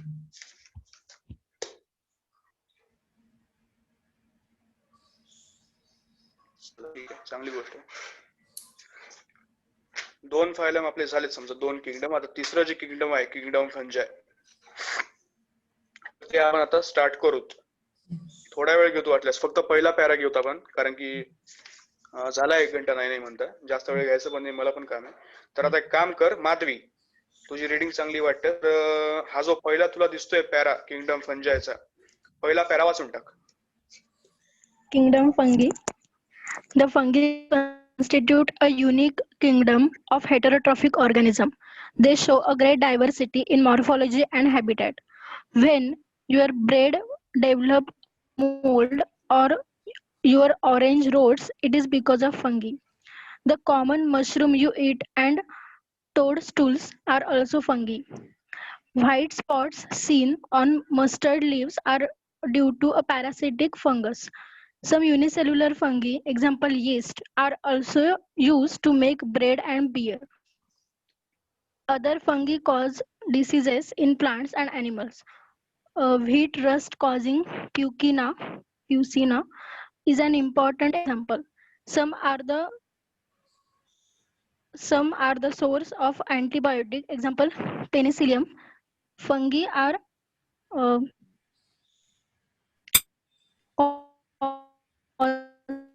cosmopolitan and water, soil, and on animals and plants. They prefer to grow in warm and humid places. Uh, to prevent food from going bad due to bacterial or fungal infection, refrigerator is used. ठीक आहे sir, काही हरकत नाही. नाही नाही, सध्या ते वरच समजून घ्या. इझी आहे पॅरा एकदम. यात तुम्हाला फक्त आहे ना फंजाचं इंट्रोडक्शन दिले की ते इकॉनॉमिकली इम्पॉर्टंट आहेत, काही जण त्यातले हझार्डस आहेत, काही जण इतके इम्पॉर्टंट आहेत की ते आपण रोज ऍक्च्युली खातो, जसं की पेनिसिलियम. हे ऍक्च्युली फंजाय असतात, आपल्याला जे असतात पेन किलर मध्ये कामी येतात. पेनिसिलिन नाव ऐकून आहात ना? पेनिसिलिन. हो. हा, पेन किलर असतं ते ऍक्च्युली. तर पेनिसिलियम काही हा जो फंजाय आहे पेनिसिलियम नावाचा अँटीबायोटिक मध्ये, जो की आपण खातो जेव्हा आपल्याला मस्क्युलर पेन, कोणतं पण पेन होतं तेव्हा, तर हे झालं इकॉनॉमिकली इम्पॉर्टंट. पण काही असतात ते पॉइझनस फंजाय सुद्धा असतात. काही फंजाय असतात जे की आपण खातो, समजा डायरेक्टली खातो, जसं की मशरूम. डायग्राम दिली, मशरूम हा ऍक्च्युअली एक फंजाय असतो, तो आपण डायरेक्टली एनगल करतो म्हणजे खातो. तर समजा काय तुम्ही खात असाल तर, मी तर खात नाही. तर काही आपण खातो, काही जण युजफुल असतात, काही जण हझार्डस असतात. एवढंच पहिल्या पॅरामध्ये सांगितलंय. प्रत्येकाचं जे आहे ईस्ट, आता ईस्ट माहिती आहे तुम्हाला, ब्रेड बटर वगैरे काय ते अल्कोहोल फर्मेंटेशन वगैरे, फर्मेंटेशन प्रोसेस मध्ये ईस्ट कामी येते. आता ईस्ट हे एकदम तुम्हाला परमनंट लक्षात ठेवून घ्यायचंय की ईस्टचं सगळ्यात जास्त, अरे नीटला इतके प्रश्न आले ईस्ट वरती, आणि ईस्टचं दुसरं नाव आहे सॅकरोमायसिस सर्व्हिसी. ठीक आहे, तुम्ही मराठीतून लिहा, इंग्लिश मधून लिहा, पण ईस्ट असं लिहा बघा, एका साईडला ईस्ट लिहा आणि ईस्टच्या खाली लिहा सॅकरोमायसिस सर्व्हिसी. स्पेलिंग खूप हार्ड आहे त्याचं, मला पाठ आहे, पण आता हे बघा, SAC सॅकरोमायसिस, CER सर्व्हिसीआई, सॅकरोमायसिस सर्व्हिसी ईस्टचं दुसरं नाव आहे. तर नीट NDA वगैरे जे काही परीक्षा आहेत, तर हे नाव घेऊन ईस्टला कन्फ्युज करण्यासाठी हे नाव घेतात आणि याच्यावर इतके सोपे विचारतात, पण नाव नेमकं वेगळं असल्यामुळे सगळेजण कन्फ्युज होतात की ईस्टला सॅक्रोमायसिस सर्व्हिसी म्हणतात. प्रश्न असा येतो, वाटल्यास तुम्हाला ग्रुपवर फोटो पाठवतो त्याचा, saccharomyces cerevisiae is useful in the production of, तर त्याचा ऑप्शन होतं ब्रेड. ठीक आहे, आता सगळ्यांना माहिती आहे ईस्ट टाकून आपण ब्रेड तयार करतो, बरोबर आहे, आणि अल्कोहोल तयार करतो. अजून काय असतं ते बार्ली वगैरे काय काय युज करून. पण सॅकरोमायसिस सर्व्हिसी या एका शब्दामुळं खूप जणांचे 4-4 मार्क गेले, तसं मी ऐकलंय म्हणजे. तर हा शब्द इतका इम्पॉर्टंट आहे, सॅकरोमायसिस सर्व्हिसी म्हणजे ईस्ट, एवढं लक्षात ठेवा बस. आणि ईस्ट किंगडम फंजाय मध्ये सगळ्यात मोठं जर कोणतं एक्सेप्शन, ऍक्च्युली परीक्षा नेहमी एक्सेप्शन विचारतात, तर किंगडम फंजाय मधलं एक्सेप्शन असतो ईस्ट. तो एकटा युनिसेल्युलर असतो, बाकी सगळे किंगडम फंजाय पासून युकॅरियोटिक मल्युलर असतात. पण ईस्ट जो असतो म्हणजे आपली बुरशी जी आपण म्हणतो, आपण त्याला मराठीमध्ये म्हणतो ना, बुरशीच म्हणतो ना आपण ईस्टला. नाही ईस्टला नाही, फंजायला बुरशी म्हणणार. आपण फंजाय म्हणजे ईस्टच असते ना, म्हणजे ईस्टला ईस्टच म्हणतात मराठीत, त्याला स्पेशल शब्द नाही. हा, पण ती एका प्रकारची बुरशीच आहे ना, फंजाय म्हणजे बुरशीच असते ना रे, म्हणून म्हणतोय मी.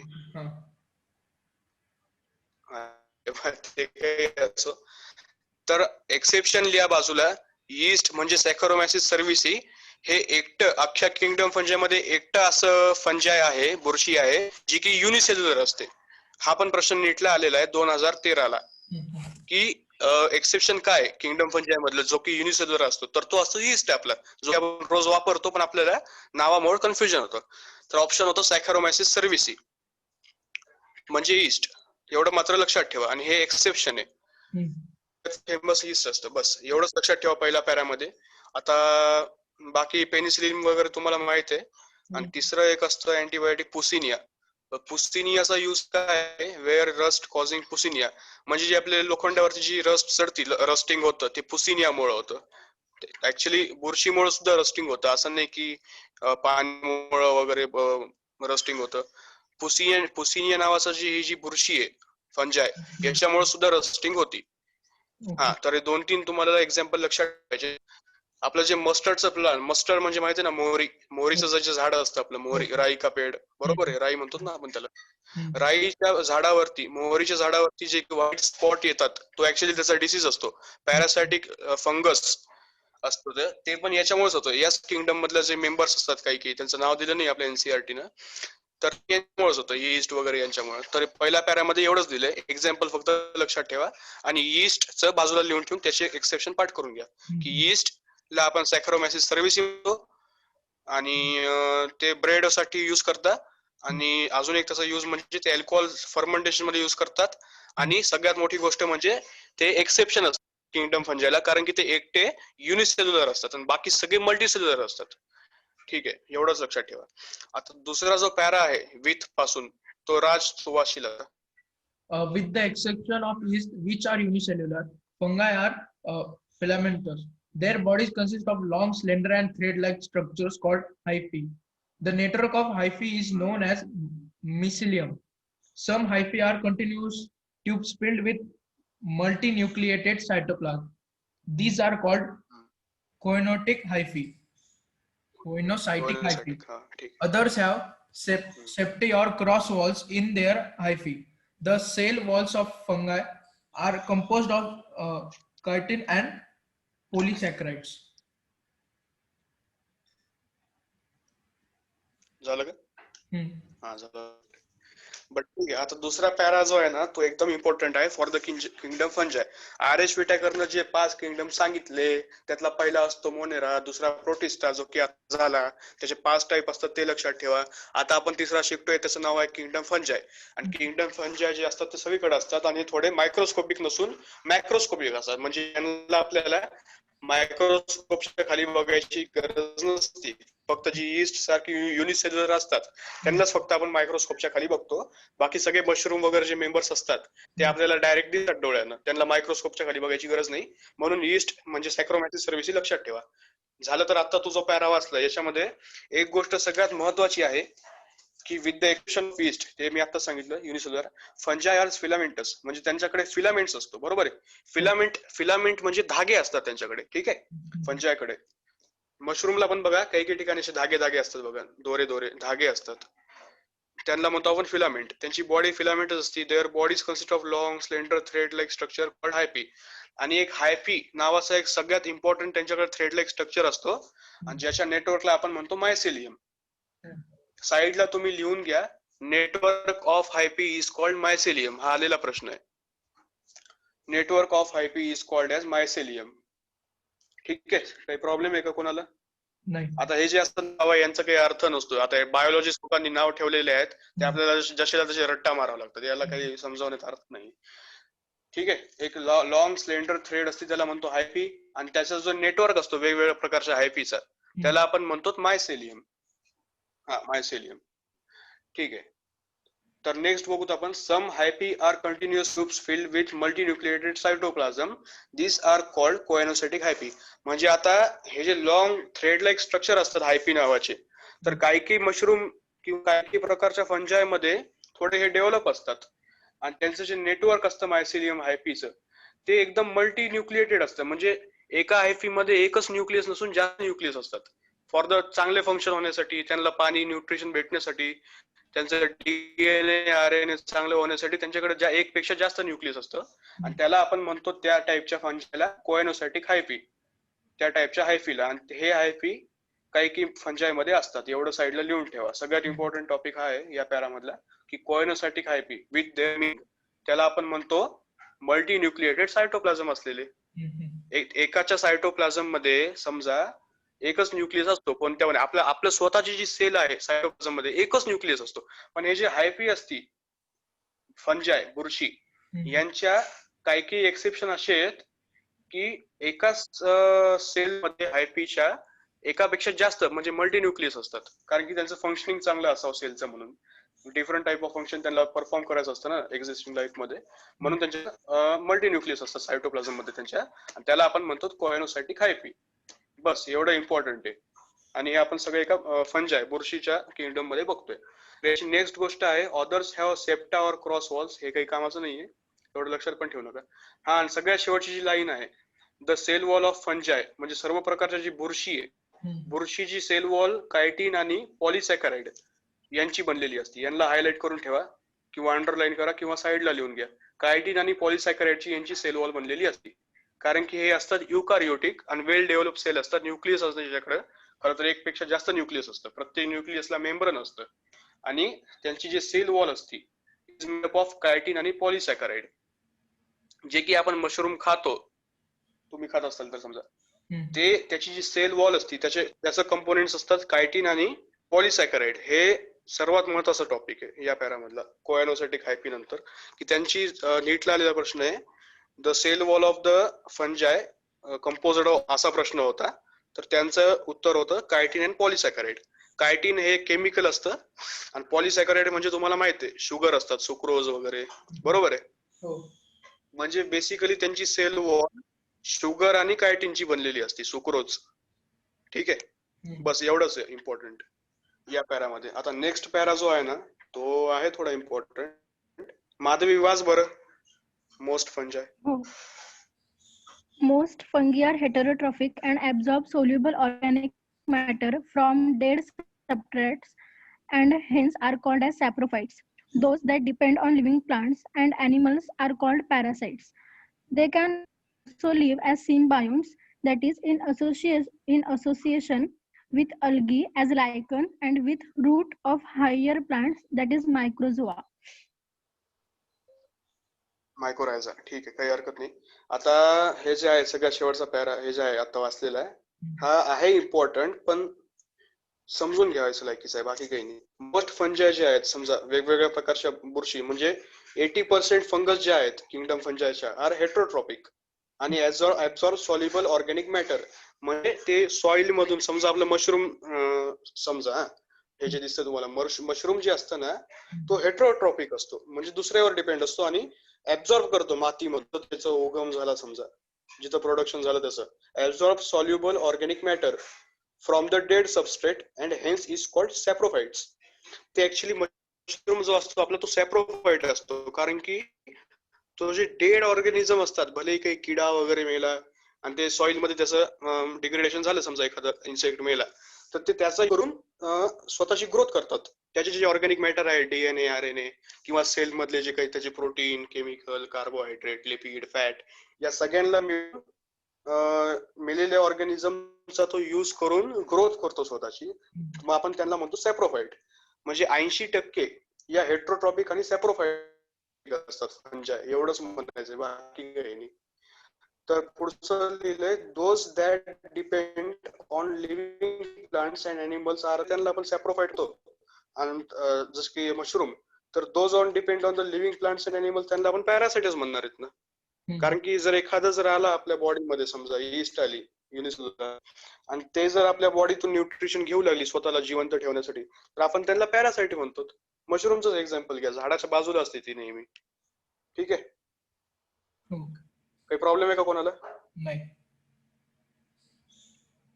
झालं, बस बाकी काही नाही. आणि हे सगळ्यात शेवटची जी लाईन आहे ती एक पूर्ण, खर तर ती लाईन तुम्ही मारली तरी चालेल, कारण की त्याच्यामध्ये लिहिलंय they can also have symbionts. Symbiotic association हा जर शब्द तुम्हाला कुठे आला, सिम्बायंट्स किंवा सिम्बायोटिक असोसिएशन, त्याचा एक अर्थ असतो की तो स्वतःला ऑर्गॅनिझम्स किंवा प्लांट स्वतःला सर्व्हाइव्ह करण्यासाठी दुसऱ्याची मदत करतो किंवा दुसऱ्याकडून मदत घेतो, किंवा दुसऱ्याला अमोनलिझम म्हणजे मदत एक्सचेंज करून स्वतः सर्व्हाइव्ह करतो. त्याला म्हणतात सिम्बायोटिक असोसिएशन ऑर सिम्बायंट्स.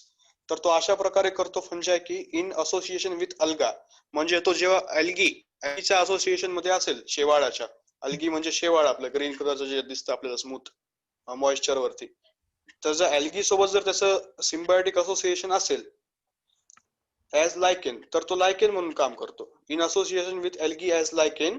अँड जर तो असेल रूट, झाडांच्या रूट सोबत कार्यरत असेल तर त्याला म्हणतात मायकोरायझा.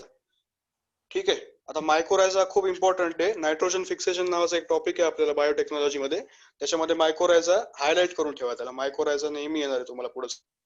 बाकी काही नाही, बाकी सगळं नॉर्मल आहे. पॅरासाइट असतात ते, जेव्हा ते अल्गी सोबत असतात अल्गल कंपोनेंट, तेव्हा आपण फंजाला म्हणतो लायकेन. आणि जेव्हा फंजा या हायर प्लांटच्या रूट सोबत असतात तेव्हा आपण त्यांना म्हणतो मायकोरायझा. ठीक आहे. मटेरियल एक्सचेंज करून ते स्वतः सर्वाइव्ह करतात फंजाय सगळ्या झाडांसोबत. तर एवढंच लिहिलंय. तर झालं बस. आता एवढं हे जे शिकलो म्हणजे डिस्कस केलं आपण, एवढ्यामध्ये कोणाला काही प्रॉब्लेम असेल तर सांगा या मायकोरायझा वर्ड पर्यंत. कोणाला समजा काय नाव आहे तुमचं? राज, आदित्य, अनुजा, खुशवंत, माधवी, प्रतीक्षा, साई.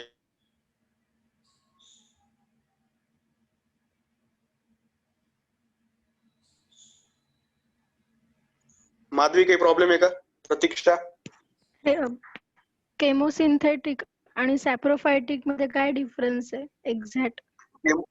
केमोसिंथेटिक म्हणजे जेव्हा ते लाईट ऍब्झॉर्ब करून स्वतःच्या बॉडीमध्ये केमिकल डिफरन्स घडवून आणतात आणि जेव्हा रिएक्शन झाल्यानंतर ते स्वतःचं फूड स्वतः सिंथेसिस करतात केमिकली, त्यांना म्हणतात केमोसिंथेटिक, लाईटचा युज करून. आता फोटोसिंथेसिस धडा झाला ना, प्लांट्स काय करतात? केमोसिंथेसिस करतात ऍक्च्युअली फोटोसिंथेसिस नावाखाली. लाईट एनर्जी ऍब्झॉर्ब करतात, एटीपीचं प्रोडक्शन करतात मायटोकॉन्ड्रियामध्ये आणि केमिकली ते स्वतःचं फूड स्वतः सिंथेसाइज करतात. त्याला म्हणतात केमोसिंथेटिक. आणि दुसरा काय शब्द म्हणलीस तू? सॅप्रोफायटिक म्हणजे ऑर्गॅनिक मटेरियलवर डिपेंड. हा, तिकडे दिले ना ते. सॅप्रोफायटिक म्हणजे काय माहितीये का? Organic matter dead substrate and hence called. आता सॅप्रोफायटिक हे प्रत्येक जण नसतात कोणत्याही 5 किंगडम पैकी, ते फक्त फंजाय असतात. म्हणून तिकडे ब्लॅक कलर मध्ये हायलाइट केलंय बघ. कुठे गेलं बघ. आता स्पेशली फंजायची प्रॉपर्टी आहे. प्लांट सॅप्रोफायटिक नसतात. आपण ऍनिमल्स कोणत्या पण प्रकारचे ह्युमन सॅप्रोफायटिक नसतो. आपण होलोझॉइक असतो. आपलं न्यूट्रिशन होलोझॉइक टाईपचं असतं. फक्त फंजाय सॅप्रोफायटिक असतात, म्हणून एवढं लक्षात ठेवायचं बस. तुम्हाला जर नीट सीईटी मध्ये विचारलं सॅप्रोफायट कोणत्या किंगडमचे मेंबर असतात, तर ते फंजाय झालं बस.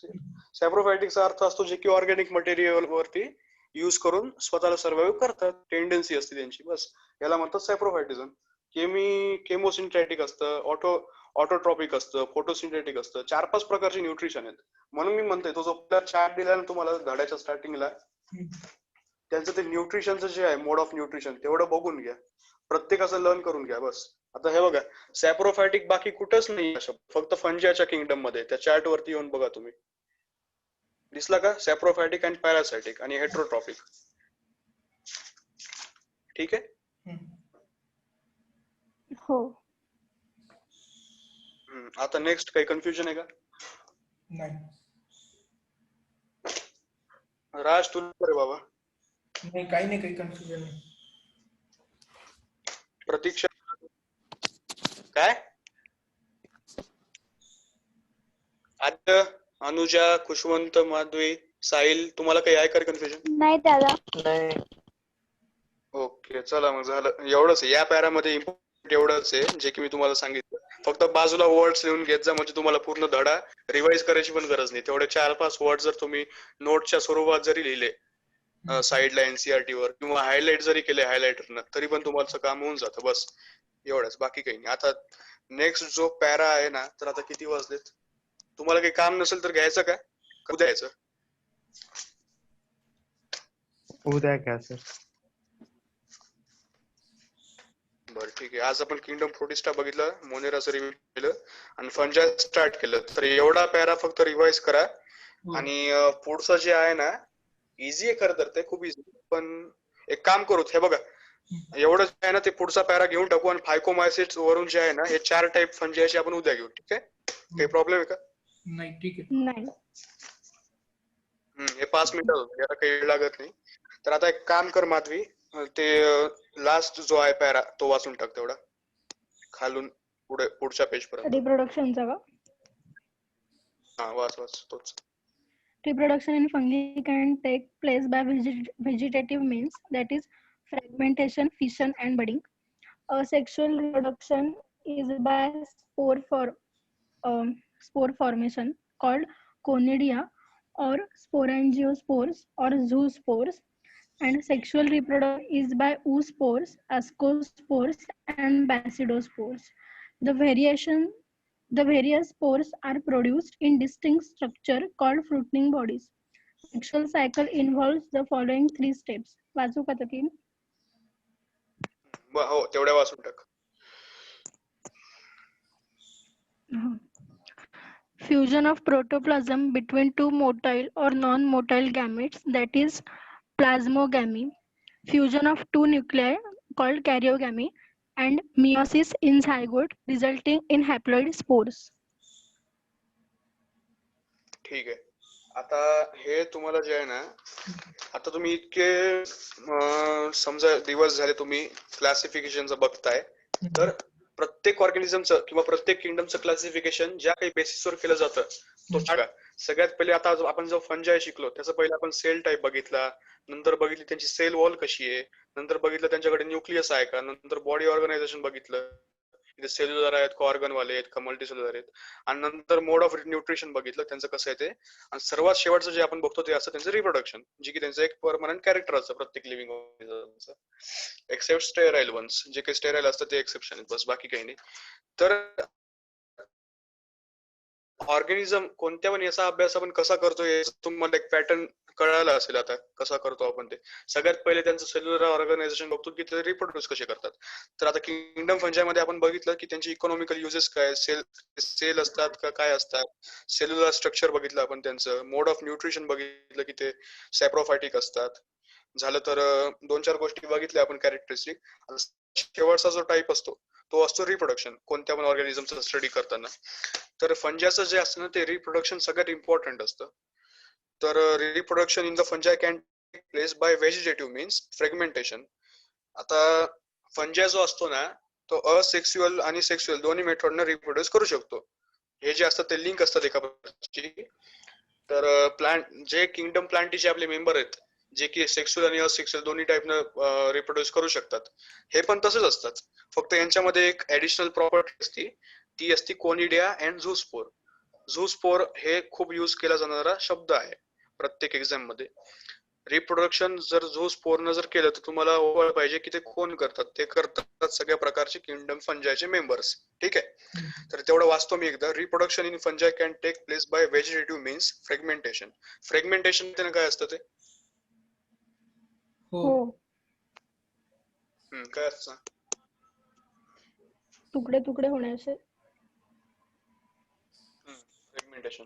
फ्रॅगमेंटेशन म्हणजे तुकडे तुकडे होऊन त्यांचे जे वेगवेगळे पार्ट्स असतात ते एका स्पेसिफिक लोकेशनवर जाऊन जिथं त्यांना न्यूट्रियन्स भेटतात त्या ठिकाणी जाऊन अटॅच होतात आणि ग्रोथ करतात. तसेच जे आपले जे किंगडम फंजायचे मेंबर आहेत त्यांचे तुकडे तुकडे होतात, म्हणजे फ्रॅगमेंटेशन त्यांचं होतं. फिजन पण होतं आणि बडिंग पण होतं. आता बडिंग सांगायची गरज नाही. Budding in hydra, budding in yeast मध्ये बडिंग होत. ठीक आहे, मशरूम मध्ये पण होती वाटतं ना, मशरूम मध्ये पण होती. तर हा झालं एवढंच. मग आता हे झालं त्यांचं व्हेजिटेटिव्ह टाईपचं रिप्रोडक्शन. आता दुसरं जे असतं रिप्रोडक्शनचा टाईप तो असतो असेक्सुअल. तर asexual reproduction is by spore formation. आता हे जे आहे ना झाड सगळे असेक्सुअल रिप्रोडक्शन म्हणलं की एक कॉमन शब्द येतो स्पोर फॉर्मेशन. ठीक आहे, आता झाडं जे असतात ते वेगवेगळ्या टाईपचे स्पोर फॉर्म करतात, पण जे फंजाय असतात ते स्पेशल स्पोर फॉर्म करतात ज्यांना म्हणतो आपण कोनिडिया, स्पोरॅन्जिओस्पोर्स, नंतर झूस्पोर.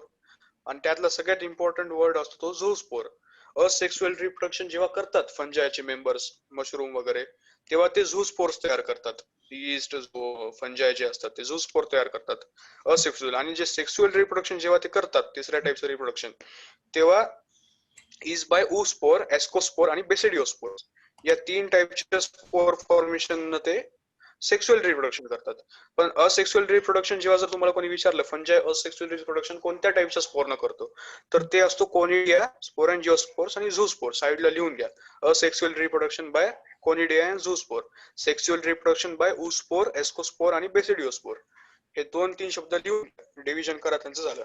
आणि व्हेजिटेटिव्ह प्रोपगेशन माहिती आहे आपल्याला, फिजन आणि बडिंग ते सगळेजणच करतात. तर हे झाले त्यांच्या रिप्रोडक्शनचे 3 टाईप दिलेत आपल्याला, तेवढे लर्न करून घ्या झालं.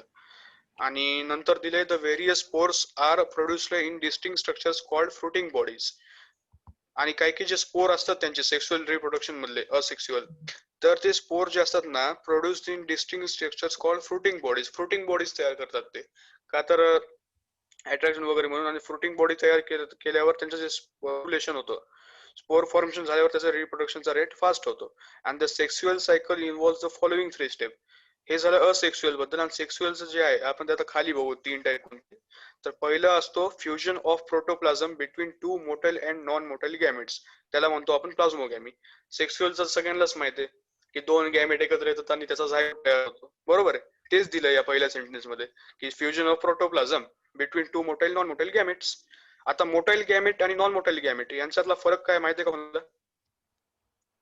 नाही. हो. माधवी तुला सांग. मोटाईल म्हणजे जे लोकोमोशन मूव्ह होऊ शकतात आणि नॉन मोटाईल म्हणजे नाही होऊ शकत. बरोबर आहे. आता आपल्या ह्युमन बिंग कडे जे गॅमेट असतात हम्म. ते सगळे हे असतात. एक फिमेल गॅमेट जो असतो ना तो नॉन मोटाइल असतो ऍक्च्युअली, हम्म. असतो तो पण मोटाइल, पण प्रत्येक वेळेस नाही.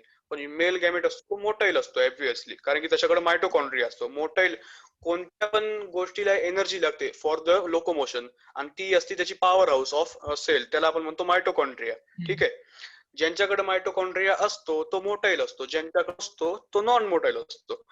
पण या आपल्या फंजाय किंगडम मध्ये काही असे आहेत, काय म्हणतो आपण त्यांना, टाईपचे फंजाय, फंगस, बुरशी, जे की काही मोठ्या प्रोटोप्लाझम तयार करतात आणि काही नॉन मोटाइल गॅमेट तयार करतात. तर ह्या दोघ जणांचं जेव्हा फ्युजन होतं ना त्याला आपण म्हणतो प्लाझ्मोगॅमी. जसं की आपल्या मेल फिमेल गॅमेटचं फ्युजन झाल्यावर झायगोट तयार होतो, या प्रोसेस त्याला आपण म्हणतो झायगोट फॉर्मेशन. तसं यांचं फ्युजन झाल्यावरती ही जी प्रोसेस आहे याला आपण म्हणतो प्लाझ्मोगॅमी. बस एवढंच दिलंय. दुसऱ्या सेंटेन्स मध्ये तुम्हाला दिलंय फ्युजन ऑफ 2 न्यूक्लिआय कॉल्ड कॅरिओगॅमी. आता कॅरी ऑन KARYO कॅरिओ हा जर शब्द तुम्हाला आला बायोलॉजी मध्ये, प्रत्येक चॅप्टर मध्ये येणार आहे, स्पेशली सेल डिव्हिजन मध्ये, हा त्याचा अर्थ असतो न्यूक्लियस. कॅरी ऑन साईडला लिहून ठेवा. कॅरिओजेनेसिस, कॅरिओगॅमी, कॅरिओगोनी, हे 3-4 याच्यात जर तुम्हाला कोणी विचारलं कॅरी ऑन म्हणजे काय, तर त्याचा अर्थ असतो न्यूक्लियस. तर इकडे पण दुसऱ्या सेंटेन्स मध्ये दिले तुम्हाला फ्युजन ऑफ 2 न्यूक्लिआय कॉल्ड कॅरिओगॅमी. बस पहिलं असतं नॉर्मल गॅमेट, त्याला म्हणतो प्लाझ्मोगॅमी. दुसरी प्रोसेस असते कॅरिओगॅमी, सेक्सुअल रिप्रोडक्शनचे 3 प्रोसेस आहेत. आणि तिसरं असतं meiosis in zygote resulting in haploid spore. आता प्लाझ्मोगॅमी आणि कॅरिओगॅमी मुळे जो एक झायगोट तयार होतो फ्युजन झाल्यावरती, तर मिओसिस होतं त्या झायगोटचं आणि रिझल्टिंग इन हॅप्लॉइड स्पोर. आणि कोणत्या गोष्टीचं जर मिओसिस झालं तर डायप्लॉइड होत नसतं कधीच. मिओसिस झाल्यावर